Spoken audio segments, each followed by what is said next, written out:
Hello students, welcome to Vedattu classes. Today we are going to study NCERT book of history class 10th, first section the rise of nationalism in Europe. आज हम पढ़ेंगे राष्ट्रवाद का उदय Europe में कैसे होता है। चलिए आइए शुरू करते हैं। पहले शुरू हुआ है इन 1848 Frederick Sorio, a French artist. Frederick Sorio कौन है? एक फ्रेंच आर्टिस्ट है। Prepared a series of 4 prints, है ना, सीरीज ऑफ 4 प्रिंट्स उसने विजुलाइज किया है। Visualising his dream of a world made up of democratic and social republics. कैसा? डेमोक्रेटिक और सोशल रिपब्लिक, ऐसा वो गवर्नमेंट को इमेजिन कर रहा है कि ऐसा राष्ट्र होना चाहिए, देश होना चाहिए, as he called them. The first print, ये फिगर दिया हुआ है ना, फिगर में क्या दिया है? The dream of world wide democratic and social republics, the pact between nations. ये वो जो फ्रेंच आर्टिस्ट है उसकी कल्पना का ये प्रिंट है। आगे देखते हैं।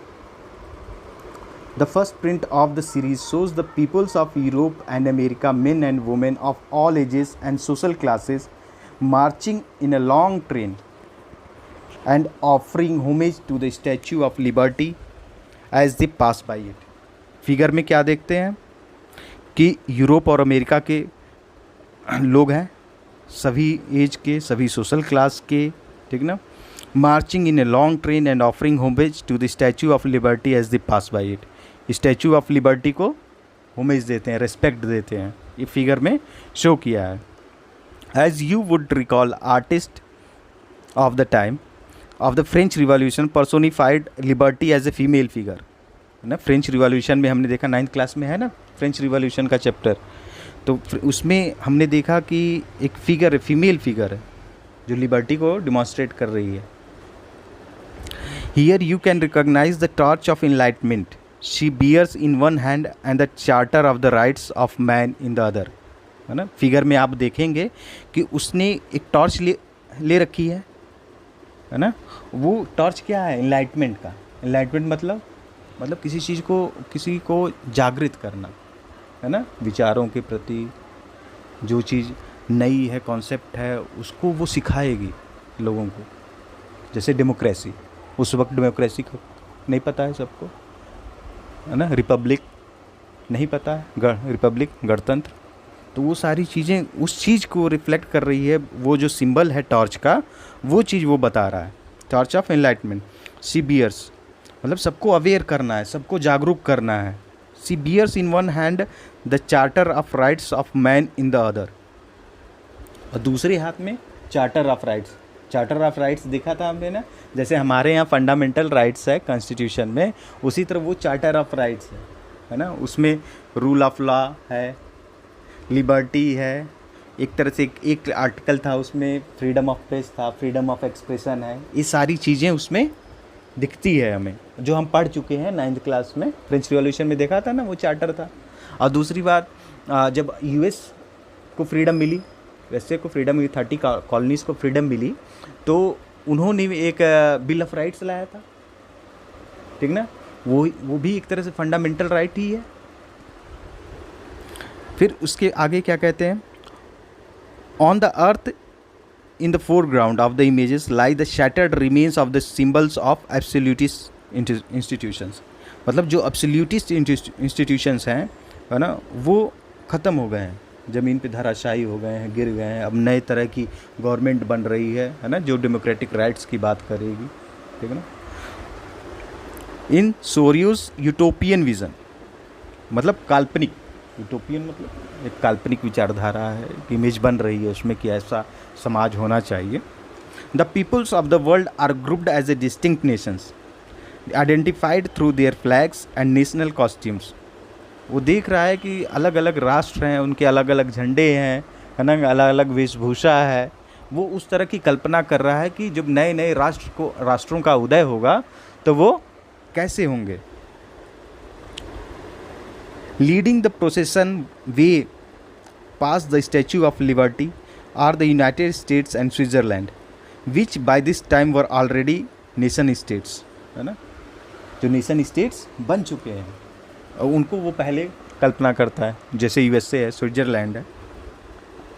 France, identifiable by the revolutionary try colour, has just reach the statue. अब फ्रांस अभी उस स्टैचू के पास पहुंच रहा है, यानी कि फ्रांस उस मोनार्की को ओवरथ्रो अभी नहीं कर पाया है ना, वो अभी करने वाला है। ये जो आर्टिस्ट की कल्पना है इमेज की, उसके बारे। She is followed by the peoples of Germany. और फ्रांस की देखा देखी जर्मनी भी पीछे पीछे आ रहा है। मीन्स जो हम फ्रेंच रिवॉल्यूशन में नहीं पढ़े थे, फ्रेंच रिवॉल्यूशन में हमने पढ़ा था कि जो फ्रांस में रिवोल्ट हो रहा है उसका प्रभाव सब पे पड़ता है ना।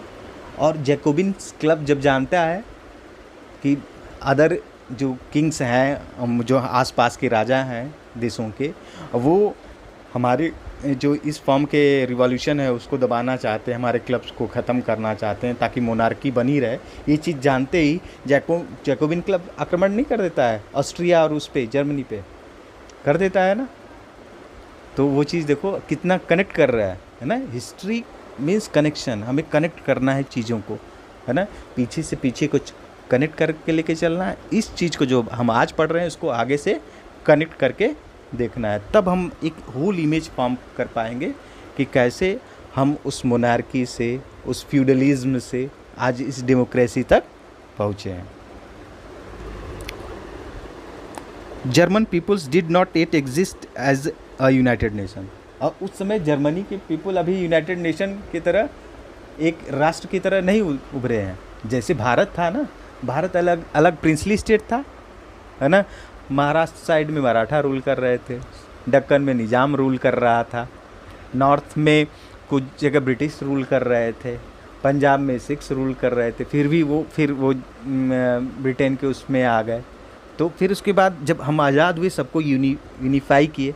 वही चीज़ ये कह रहा है कि जर्मनी अभी यूनिफाइड नहीं हुआ है, और वो उसकी कल्पना कि अब फ्रांस आएगा, अब जर्मनी आएगा, तो धीरे धीरे सारे जो देश हैं वहाँ पे वो इस वाले कॉन्सेप्ट पे, नेशन स्टेट वाले नेशन बनने के ओर बढ़ रहे हैं, बढ़ते चले जाएंगे। The flag they carry is an expression of liberal hopes in 1848 to unify the numerous German-speaking principalities into a nation-state under a democratic constitution। यानी कि 1848 जर्मन कैसा है, बहुभाषी है, मतलब बहुत तरह के लोग रहते हैं, बहुत ग्रुप्स के, तो तभी तो डिफरेंट लैंग्वेज है। अब उनको यूनिफाई करना होगा, जैसे हमारे यहाँ बहुत सारी लैंग्वेजेस है ना, फिर भी हम यूनाइटेड हैं। उसी चीज़ की कल्पना वो उस समय कर रहा है ना। और उसी कल्पना की अवधारणा को हम सच करके आज इंग्लिश हिंदी को सेंटर में ला के, और उसमें जो हमारी नेशनल लैंग्वेज में 18 है ना, तो उनको लेके हम एक होके चल रहे हैं। भाई language are means of connecting, है ना। हमें तनिषा से कनेक्ट करना है, माही से कनेक्ट करना है, ठीक ना, अभिषेक से कनेक्ट करना है, किसी से भी कनेक्ट करना है, तो हम कैसे कनेक्ट करेंगे, ठीक ना। लैंग्वेज ये तो है, ये तमिल जानते हैं, है ना, ये तेलुगु जानते हैं, ठीक ना, ये उर्दू जानते हैं, ये हिंदी जानती हैं, ठीक ना। तो एक कॉमन लैंग्वेज हो जिसमें सब कनेक्ट कर सकें, तभी तो एक मतलब कि पूरे मोतियों को एक धागे में पिरोना तो एक सिंगल धागा चाहिए ना, ठीक ना। तो वो लैंग्वेज उसी धागे का काम करती है। और ये जो मोती हैं, ये सारी डिफरेंट लैंग्वेजेस जो हमारे नेशन में है, प्रेजेंट में हमारे यहाँ, और उस समय की जो बात हो रही है जर्मनी में, ठीक ना, उसकी बात। Following the German peoples are the peoples of Austria, the kingdom of the two Sicilies, Lombardy, Poland, England, Ireland, Hungary and Russia. From the heavens above Christ, saints and angels gaze upon the scene. उस figure में क्या दिखा रहा है, ऊपर से सब लोग देख रहे हैं, ठीक है ना। कौन देख रहा है, जीसस देख रहे हैं, ठीक ना, एंजल्स देख रही हैं। They have been used by the artist to symbolise fraternity among the nations of the world. अगर क्वेश्चन पूछ दे, है ना, ये जो सिंबल है ये किस लिए यूज़ किया गया है, तो हम क्या लिखेंगे answer, they have been used by the artist to symbolise fraternity among the nations of the world, है ना, बंधुत्व को दिखाने के लिए, है ना, जितने भी दुनिया में नेशंस हैं उनके बीच भी बंधुत्व है, एक कॉमन आइडियाज़ पे, एक डेमोक्रेसी की तरफ वो बढ़ रहे हैं, तो उस चीज़ को दिखाने के लिए ये यूज़ कर रहा है। This chapter will deal with many of the issues visualised by Sorrieu, है ना, सूर्यो जो विजुअलाइज कर रहा है ये चैप्टर, है ना, उन सारी चीज़ों को आगे हम पढ़ने वाले हैं, इसमें वही डील करेगा ये। During the 19th century, nationalism emerged as a force which brought about sweeping changes in the political and mental world of Europe. राष्ट्रवाद, है ना, राष्ट्रवाद का जो कंसेप्ट आ रहा है वो चेंज लेके आएगा, है ना, वो फ्यूचर दिख रहा है पूरे वर्ल्ड का, उस समय यूरोप का, फिर फ्यूचर में पूरे वर्ल्ड का। आज हम सोचते हैं ना कि हर जगह डेमोक्रेसी हो जाए, कहीं कम्युनिस्ट गवर्नमेंट होती है तो उसको हम हेट करते हैं, ठीक ना, क्योंकि तानाशाही वाली गवर्नमेंट, अब क्या ज़रूरत है उसकी, नहीं ज़रूरत है। फिर the end result of these changes was the emergence of nation state. अब इंड रिजल्ट इसका क्या होगा, नेशन स्टेट उभरेंगे, राष्ट्र राज्य, है ना, in place of the multinational dynastic empires of Europe. Sicily का कोई और किंगडम है, छोटे से वो लंबार्डी का अलग राजा है, उसका अलग राजा है ना, तो सबको यूनिफाई किया जाएगा, है ना, अलग अलग नेशंस बनेंगे, उसको हम आगे और देखेंगे जब भी आएगा। The concept and practices of modern state in which a centralise power exercise sovereign control over a clearly defined territory had been developing over a long period of time in Europe, है ना, Europe में ये चीज़ें धीरे धीरे पनप रही हैं, बढ़ रही हैं, है ना, वो नेशन स्टेट की तरफ बढ़ रहे हैं, है ना, राष्ट्रवाद की अवधारणा की तरफ बढ़ रहे हैं। क्या कह रहा है इसमें, the concept and practices of modern state. Modern state means जो रिपब्लिक गवर्नमेंट, डेमोक्रेटिक गवर्नमेंट वो चाह रहे हैं, जो नेशन स्टेट चाह रहे हैं, उसकी तरफ जो रास्ता बढ़ा है, उस चीज़ को ये स्टेटमेंट, है ना, क्लैरिफाई करना चाह रहा है।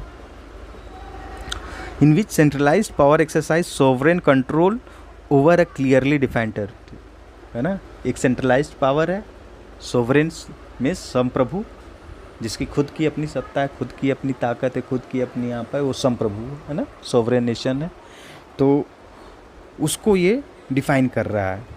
But a nation state was one in which the majority of its citizens and not only its rulers came to develop a sense of a common identity and shared history or descent. क्या कह रहा है, but nation state was one in which the majority of its citizen, मतलब ज़्यादा से ज़्यादा citizen, not only its rulers, केवल ruler ही नहीं, सिटीजन्स भी came to develop a sense of a common identity, सब एक कॉमन आइडेंटिटी से जुड़ रहे हैं, है ना, यानी कि एक प्लेटफॉर्म पे आ रहे हैं। जैसे आज हम देखते हैं डेमोक्रेसी है हमारे यहाँ, ठीक है ना, हमारे ही बीच से हमारे ही जैसे लोग उठ के जा रहे हैं, प्रधानमंत्री बन रहे हैं, है ना, रूल कर रहे हैं, तो वो डायनेस्टी वाला सिस्टम नहीं ना है, मोनार्की वाला सिस्टम नहीं है। But nation was in which the majority of, ये तो हो गया। फिर this commonness did not exist from time immemorial, पर ये जो कॉमननेस है पहले तो नहीं थी, है ना, पहले ऐसा तो नहीं था। It was force through struggles, यानी कि स्ट्रगल किया है, किसने स्ट्रगल किया है, सोसाइटी ने, है ना, देश ने, लोगों ने स्ट्रगल किया है यहाँ तक पहुँचने के लिए, है ना, इस फॉर्म की गवर्नमेंट तक पहुँचने के लिए। दो the action of leaders and the common people, this chapter will look at the diverse processes through which nation states and nationalism came into being in the 19th century Europe, है ना, 19th century Europe में ये सारी चीज़ें जो हो रही हैं, है ना, उसको हम देखेंगे। The first clear expression of nationalism came with the French revolution in 1789। सबसे पहला क्लियर एक्सप्रेशन नेशनलिज्म का कब आया, राष्ट्रवाद का, फ्रेंच रिवॉल्यूशन जो 1789 में हुआ वहाँ से, यानी कि हम स्टार्ट कर चुके हैं the French revolution and the idea of the nation. French revolution और राष्ट्र का जो आइडिया है, विचार है, उसके यहाँ अब उसको हम पढ़ेंगे इस हेडिंग के अंदर। पहली हेडिंग है आपके चैप्टर की, the first clear expression of nationalism came with the French revolution in 1789, 1789 में। ये आइडिया सबसे पहले फ्रेंच रिवॉल्यूशन से निकल कर आता है। France as you would remember was a full fledged territorial state. कैसा है स्टेट? फुल फ्लेज्ड है, टेरिटोरियल स्टेट है, confirm? So we will look at it. France, wait a minute, extremely sorry. Let us have some discussion on something. So, जो French revolution के 9th chapter में आप लोग पढ़े थे ना, क्या पढ़े थे? फ्रेंच रिवॉल्यूशन में क्या क्या पढ़ा था, कुछ याद है? जैकोबिन क्लब के बारे में देखा था, फिर जो वो मिला होगा, क्या मिला था? वोटिंग राइट्स, है ना, एक्टिव सिटीजन्स के पास वोटिंग राइट थी, ठीक ना। फिर 25 साल वाले लोगों के पास वोटिंग राइट आई, फिर 21 साल वालों के पास वोटिंग राइट आई, है ना। फिर भी 21 साल का भी जब वोटिंग राइट आ गया है तो वुमेंस को यूनिवर्सल सफ्रेज नहीं मिला है, वोट करने का अधिकार नहीं मिला है। ये सारी चीज़ें देखें, है ना। अब इसमें क्या जो राष्ट्र की अवधारणा है अब फ्रेंच के हिसाब से उस चीज़ को हम देखने को आगे बढ़ते हैं। The first clear expression of nationalism came with the French revolution in 1789। France as you would remember was a full fledged territorial state in 1789 under the rule of an absolute monarch. यानी कि एक absolute monarch के under France का rule चल रहा था। 1789 है ना। फ्रांस ये टेरिटोरियल स्टेट 1789 है ना। ये सब इम्पॉर्टेंट डेट्स हैं जिसको हमें देखना चाहिए। फिर उसके बाद ये क्या कहते हैं, the political and constitutional changes that came in the wake of French revolution. कौन सा चेंज आ रहा है? पॉलिटिकल, है ना, राजनीतिक विचारधारा का चेंज आ रहा है। फिर कौन सा चेंज आ रहा है? कॉन्स्टिट्यूशनल चेंज आ रहा है। कॉन्स्टिट्यूशन का मतलब संविधान, संविधान का मतलब समान विधान, ऐसा विधान जो सबके लिए समान है, इसलिए उसे कॉन्स्टिट्यूशन कहते हैं। इसलिए उस कॉन्स्टिट्यूशन बुक से पूरे देश को चलाया जाता है ताकि किसी के भाई डिस्क्रिमिनेशन ना हो ना। The political and constitutional changes that came in the wake of the French Revolution led to the transfer of sovereignty from the monarchy to a body of French citizens. जैसे जैकोबिन क्लब था, monarchy से उसके पास power shift हो गई थी। The revolution proclaimed that it was the people who would henceforth constitute the nation and shape its destiny. Revolution clear कर देता है कि कौन रूल करेगा, है ना। मोनार्की रूल करेगी या वहाँ की जनता रूल करेगी, है ना। The people of the nation would rule from the very beginning, है ना, एकदम शुरुआत से। The French revolution introduced many measures and practices that could create a sense of collective identity amongst the French people. बहुत सारे ideas आते हैं, ठीक ना, जो यूनिफाई कर सके, है ना, उस देश के लोगों को यूनिफाई कर सके। The ideas of the fatherland, the citizen emphasise the notion of a united community, है ना, enjoying equal rights under a constitution. मतलब सारी कम्युनिटी अब एक है ना, सबको समान अधिकार मिले हुए हैं। एक ऐसी सोसाइटी की परिकल्पना चल रही है, एक ऐसे राष्ट्र की परिकल्पना चल रही है। A new French flag the tricolour was chosen to replace the formal royal standard, है ना। अब रॉयल स्टैंडर्ड को हटाया जा रहा है। मान लो राजा मोनार्क रूल करते होंगे तो उनका किंगडम का अलग सा झंडा रहा होगा, तो वो जब झंडे को लोग देखते रहेंगे तो वो साला डिस्पोटिक रूल का याद दिलाता होगा, है ना, तानाशाही का। तो अब एक अलग देश का जो झंडा रहेगा वो पीपल्स की पहचान रहेगी। जैसे हमारा ट्राई कलर हमारी पहचान है, उसी तरह फ्रांस भी एक, है ना, एक झंडा अडॉप्ट करेगा, national flag, the new French flag the try colour में है। The states general was elected by the body of active citizens and renamed the national assembly. ये तो फ्रेंच रिवॉल्यूशन में हम 9th की क्लास में पढ़े थे। स्टेट जनरल, फिर ये नेशनल असेंबली इलेक्ट होगी। New hymns were composed, oaths taken and martyrs commemorated, all in the name of the nation, है ना। सारा काम अब देश के नाम पे हो रहा है, राजा के नाम पे नहीं हो रहा है।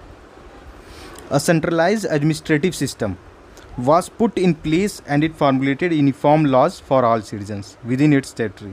क्या हो रहा है? A centralized administrative system है ना, सेंट्रलाइज एडमिनिस्ट्रेटिव सिस्टम है ना, सेंटर में एक एडमिनिस्ट्रेशन है जो पूरे सबको रूल कर रहा है। एक मतलब कि जिसे नहीं कहते हैं बराबर आँखों से देखना, विथ ए कॉमन आई, किसी के साथ भेदभाव नहीं। Was put in place and it formulated uniform laws for all citizens. वो जो सेंट्रल एडमिनिस्ट्रेटिव सिस्टम है वो सबके लिए एक यूनिफॉर्म लॉ बना रहा है, एक यूनिफॉर्म कानून बना रहा है for all citizens with in its territory. जो टेरिटरी के अंदर पूरे पीपल हैं उनके लिए एक समान लॉ हो, कानून हो। Internal customs duties and dues were abolished and uniform system of weights and measures was adopted. अब क्या हो रहा है? कस्टम ड्यूटीज़ है ना, dues abolished, uniform system of weights and measures was adopted, यानी ताकि एक कॉमन चीज़ें, कॉमन एलिमेंट, ये नहीं कि उस राज्य में कोई और वजन यूज़ हो रहा है, यहाँ पे कुछ और, वहाँ पे लीटर में किसी चीज़ को नापने का पैमाना अलग है, यहाँ पे अलग है। तो एक नेशन एक सिस्टम, ठीक है ना। Regional dialects were discouraged and French as it was spoken and written in Paris became the common language of the nation। यानी कि जो रीजनल डायलेक्ट्स हैं, जैसे हमारे यहाँ रीजनल डायलेक्ट्स हैं, वेरियस लैंग्वेजेस हैं ना, अलग अलग स्टेट की अलग अलग लैंग्वेज, वहाँ पे भी रीजनल डायलेक्ट रहे होंगे। क्षेत्रीय भाषा, रीजनल डायलेक्ट मतलब क्षेत्रीय भाषा, उस क्षेत्र की भाषा। अब फ्रांस के लोग एक कॉमन लैंग्वेज पे आना चाह रहे हैं, फ्रेंच पे, पर हमारे यहाँ अभी भी कुछ न कुछ लड़ाई हिंदी और साउथ की रहती ही रहती है। The revolutionaries further declared that it was the mission and the destiny of the French nation to liberate the peoples of Europe from despotism. In other words, to help other peoples of Europe to become nations। यानी कि France जो कदम बढ़ाएगा वो guide करेगा। वो जो देखो introduction में हमने वो इमेज पढ़ी थी है ना, वो इमेजिन कर रहा है जो आर्टिस्ट है, फ्रांस आ रहा है तो पीछे पीछे जर्मनी आ रहा है, और आगे हम देखेंगे फ्रांस आ रहा है तो सही में जर्मनी का यूनिफिकेशन होगा, फिर इटली का यूनिफिकेशन होगा। आगे हम इस चैप्टर में उस चीज़ों को पढ़ेंगे। When the news of the events in France reached the different cities of Europe, students and other members of educated middle class began setting up Jacobin clubs। Jacobian clubs बना था फ्रांस में, पिछले chapter में हमने पढ़ा था, मतलब ninth के फ्रेंच रिवॉल्यूशन में हमने पढ़ा ना, जैकोबिन क्लब बना, और फिर वो जैकोबिन क्लब्स को भंग करना पड़ा, और क्या बोलते थे, गिलोटिन जो वो बना था उससे गर्दन कट जाती, सज़ा मिलती थी, तो उसके लीडर जो जैकोबिन क्लब का लीडर था उसको सज़ा मिलती है, उसका गला उतार दिया जाता है, ठीक ना। जब वो भंग हो जाती है तो फिर नया डायरेक्टरेट बनता है जिसमें 5 मेंबर हैं, है ना। डायरेक्टरेट में कितने मेंबर हैं? 5 मेंबर हैं। फिर जब वो लगेगा कि इसको भी ख़त्म करना पड़ेगा, तो फिर एक तानाशाह का जन्म होता है ना फ्रांस में, नेपोलियन बोनापार्ट। नहीं, अभी इसमें नहीं होंगे नेपोलियन बोनापार्ट, फर्दर हम हिस्ट्री के चैप्टर्स में आगे जब पढ़ेंगे तो पढ़ेंगे। When the news of the nations है ना events in the France reached the different cities of Europe, students and other members of educated middle class began to setting up Jacobin clubs. Their activities and campaigns prepared the way for the French armies which moved into Holland, Belgium, Switzerland and much of Italy in the 1790s. With the outbreak of revolutionary wars, the French armies began to carry the idea of nationalism abroad। मतलब राष्ट्रवाद का अब ये torch bearer हो गया। वो जो torch दिखा रही थी फिगर में, वो टॉर्च वही है जो सबको गाइड कर रही है कि ये सही पाथ है। अब इसी पे सारे राष्ट्र आओ और ये जो मोनार्की, फ्यूडलिज्म, इन सब चीज़ों से आज़ादी पा जाओ। ये पैराग्राफ वही बता ही रहा। देखो जैसे ही न्यूज़ पहुंचती है डिफरेंट पार्ट ऑफ यूरोप में, students and other members of educated middle classes begin to setting up Jacobin clubs. यानी कि जैकोबिन क्लब्स हर जगह बनने लगते हैं। फिर there activities and campaigns prepared the way for the French आर्मीज which moved into और French army ये जो इनकी एक्टिविटीज़ है स्टूडेंट्स का और जैकोबिन क्लब्स का, वो रास्ता तैयार कर रहे हैं किसके लिए, फ्रेंच आर्मीज़ की मूवमेंट के लिए, ताकि वो और भी देशों को इन सब चीज़ों से, मोनार्की से, डिस्पोटिज्म से, फ्यूडलिज्म, इन सब चीज़ों से आज़ादी दिला सके, ठीक ना, एक नए राष्ट्र की तरफ वो मूव कर रहे हैं। और वो क्या किस चीज़ को कैरी कर रहे हैं, जो आइडिया ऑफ नेशनलिज्म है ना, जो आइडिया ऑफ नेशनलिज्म उसको कैरी कर रहे हैं पूरे यूरोप में, वो यूरोप को पूरे जगाने का काम करने जा रहे हैं। फिर ये आगे एक फिगर है, इमेज है यूरोप का, है ना, इसमें दिखाया हुआ है कैसे क्या एम्पायर है उस समय का, कैसे कौन सा एम्पायर कैसा रहा है, उसको भी हम देखेंगे। अब देखो इसमें अगर देख रहे हो तुम लोग तो यहाँ पे ग्रेट ब्रिटेन है, वेल्स है, यूनाइटेड है, आयरलैंड है ना, तो यूके क्या है, यूनाइटेड किंगडम, ये भी 3 स्टेट्स से मिलके बना है। फिर फ्रांस यहाँ पे है जिसके बारे में हम अभी पढ़ रहे हैं। जर्मनी, अभी जर्मनी इस इमेज में है नहीं, है ना, ऑस्ट्रियन एम्पायर लिखा है, यानी कि जर्मनी का यूनिफिकेशन होगा। फिर इटली को भी देखो, इटली भी स्मॉल स्मॉल स्टेट्स में है, इसका भी यूनिफिकेशन होगा। फिर आज का जो इमेज तुम्हारे माइंड में है उससे कंपेयर करके देखो, अगर ये इमेज ऐसा ही रहा होता तो और कितने देश रहे होते, है ना, और कितनी ज्योग्राफी में बच्चों को मेहनत करनी पड़ी होती, और हिस्ट्री में कितनी मेहनत करनी पड़ी होती, यानी कि ये सब हम लोग के लिए कुछ आसान करके गए हैं, है ना। चलो, और ऑटोमन एम्पायर के यहाँ देखो, यहाँ पे कहीं दिख रहा है कोई कंट्री नहीं ना। और देखो ये पुर्तगाल है, स्पेन है, अल्जीरिया है, मेसोपोटामिया आज दिखता है कहीं, ऑटोमन एम्पायर हमें कहीं दिखता है, नहीं दिखता है ना। Within the wide swath of territory that came under his control, Napoleon set about introducing many of the reforms that he had already introduced in France. अच्छा, तो ये आर्मी किसके अंडर मूव कर रही है, मेन चीज़ है ना, तो वो जो तानाशाह आया हुआ था नेपोलियन बोनापार्ट, उसी के अंडर मूव कर रही है, इंट्रोड्यूस करा ही दिया है ना इस चैप्टर ने नेपोलियन को। Through a return to monarchy, Napoleon had no doubt destroyed democracy in France.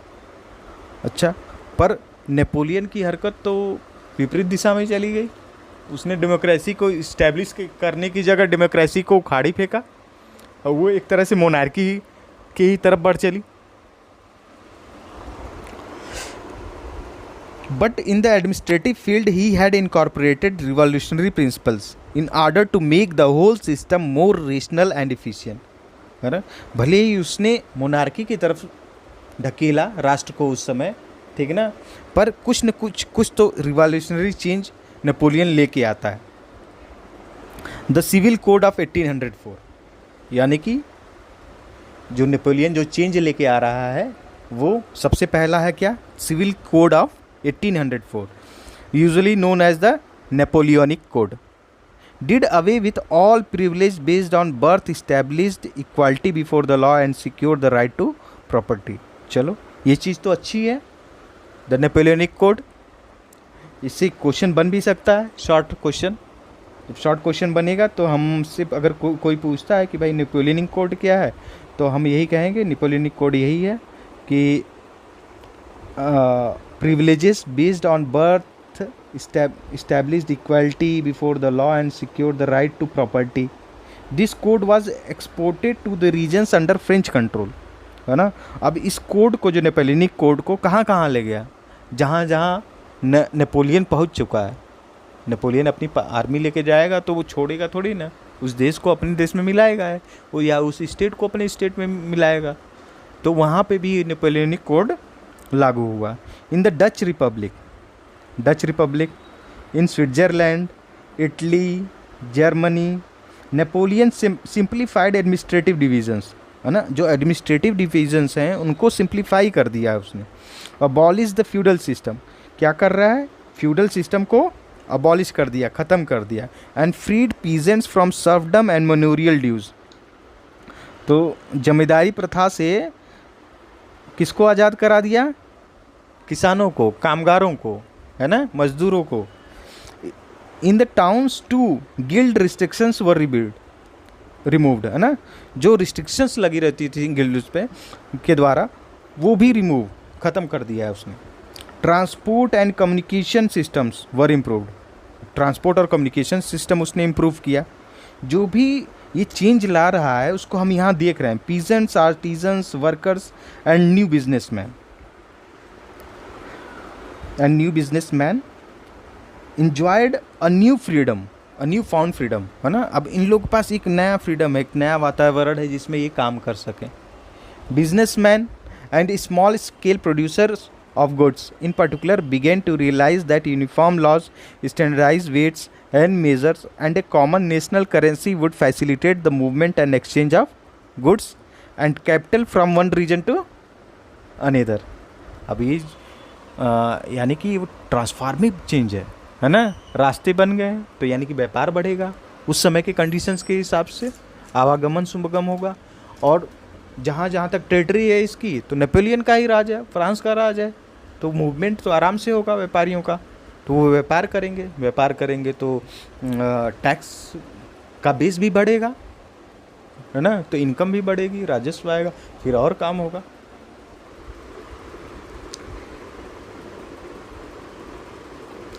Businessmen and small scale producers of goods in particular began to realize that uniform laws, standardized weights and measures and a common national currency would facilitate the movement and exchange of goods and capital from one region to another। common currency, common law, है ना, ये सारी चीज़ें facilitate करेंगी। अभी इसको मैंने explain किया आप लोगों को। तो however in the areas conquered the reactions of local populations to French rule were mixed, है ना। पर जो नई एरिया इन्होंने कनकर्ड किए हैं, जीते हैं, जिस पे अभी ये राज कर रहे हैं, वहाँ पे जो पीपल्स का रिएक्शन है, लोगों का रिएक्शन है, वो मिक्स टाइप में रहेगा। तो वो मिक्स टाइप कैसा होगा, कोई सोचे कहेगा कि चलो अच्छा ही है ना, मोनार्की से, डिस्पोटिज्म से, तानाशाही से, इन सारी चीज़ों से तो अच्छा ही है। कुछ लोगों को नहीं अच्छा लगेगा, है ना, जो राष्ट्रवाद की भावना, अरे मेरे देश पे कोई और कैसे आके रूल कर रहा है, ठीक ना। जैसे हमें नहीं पसंद आया, है ना, मुग़लों का रूल, खिलजियों का रूल, सेफ डायनेस्टी का रूल, फिर अंग्रेज़ों का रूल हमें नहीं पसंद आया। हमें 2 रोटी ही चाहिए थी, आज़ादी की रोटी चाहिए थी, तो वहाँ वैसे भी थॉट के लोग होंगे। That types of mix revolution, है ना, that is going on in the mind of the people of the land, है ना, is being discussed here. Initially in many places such as Holland and Switzerland as well as in certain cities like Brussels, Mainz, Milan and Warsaw, the French armies were welcomed as harbingers of liberty। मतलब आज़ादी दिलाने वाले मसीहों की तरह इनका स्वागत होता है। पर उन्हें क्या पता था कि जो नेपोलियन बोनापार्ट नाम का जो तानाशाह आ रहा है, फिर वो बाद में है ना एक पॉइजन की तरह पसंद नहीं आएगा इन लोगों को। But the initial enthusiasm soon turned into hostility and as it became clear that the new administrative arrangements did not go hand in hand with political freedom। मतलब पॉलिटिकल फ्रीडम जो मिली है, राजनीतिक आज़ादी मिली है, उसके साथ साथ ये चल नहीं रहा है, सामंजस्य नहीं बैठा पा रहा है ना। क्या नहीं सामंजस्य बैठा पा रहा है, नेपोलियन का रूल और उस समय का वो जो पॉलिटिकल सिस्टम है, वहाँ के लोग हैं। धीरे धीरे पहले तो लगा कि अरे आज़ादी मिल जाएगी, है ना, फिर बाद में चला ये तो वही मोनार्की वाला सिस्टम नेपोलियन अपना रहा है। सब तो रिपब्लिक की बात कर रहे थे, फिर ढकेल रहा है उसी साइड। फिर increase taxation, censorship, forced conscription into the French armies required to conquer the rest of Europe all seem to outweigh the advantages of the administrative changes, है ना। जो भी एडमिनिस्ट्रेटिव चेंज हुए, है ना, उसका जो एडवांटेज था, है ना, वो नलीफाई होने वाला था, नलीफाई हो रहा था एक तरह से, है ना। जो तानाशाही वाला रवैया था नेपोलियन का, जैसे इंक्रीज टैक्सेशन, सेंसरशिप लग गई, मतलब ये नहीं दिखा सकते हो, ये नहीं कर सकते हो, वो नहीं कर सकते हो। Forced conscription into the French armies, है ना, कुछ इन्फोर्समेंट आई, required to conquer the rest of Europe अब फ्रेंच आर्मी को ये आदेश था कि भाई जहाँ तक राजा की इच्छा है, मतलब नेपोलियन अभी समय राजा ही है वो, है ना। तो उसकी इच्छा है कि भाई अब जर्मनी पे कब्जा कर लो, पोलैंड पे कब्जा कर लो, इस पे कब्जा कर लो। तो भाई आर्मी उसकी भी तो कुछ विचारधारा होगी, वो भी तो थक जाएगा मारते काटते दौड़ते। तो कब रुकेगा ये नेपोलियन?